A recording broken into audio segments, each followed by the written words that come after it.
ମୁଁ ଡ ରଖିଛି ଗୋଳା ଗୋଟେ କରିକି ଏଠି ଆଳୁ ମ୍ୟାଶ୍ କରିକି ରଖିଛି। और ये बेसन टिके रखी हल्दी टिके गोलेकी यूज करी। आपण मैंने देखु मुझे आज गोटे नुआ रेसिपी बनाऊँगी आपण मानक एंजॉय करंतु।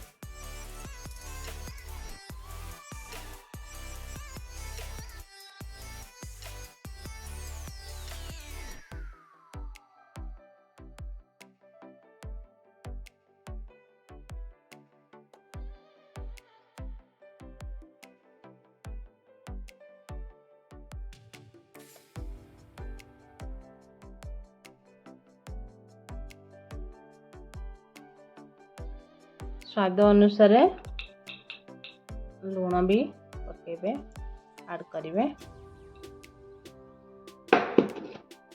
टिके हल्दी भी ऐड करेंगे। एमती पूरा दुई हाथ रे तो गोल गोल करेंगे।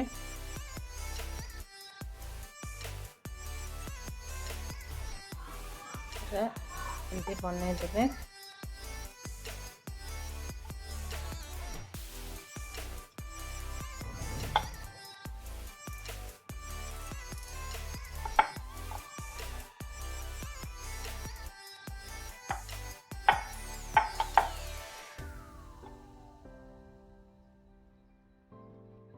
गला तापरे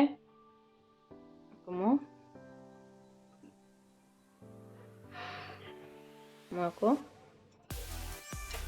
दाग बस दे, तो यही हिसाब से मुझको टिक टिक कर दूसरी आराम से धीरे धीरे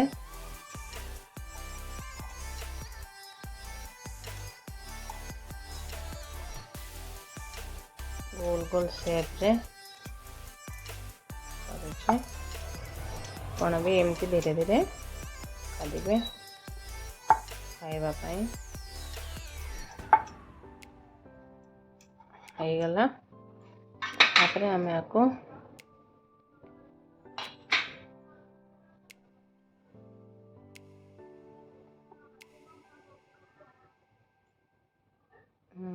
एमती रहिबा।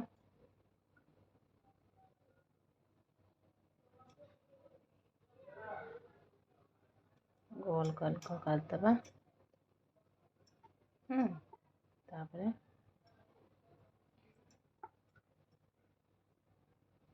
विदाउट रसुण पियाज रे मु करिछि। आपन को बहुत बिना पियाज रसुण रे जब खाइबार थिबो आपण आराम से को करके बनेकी घरे मुसमुसिया खाई परिबे।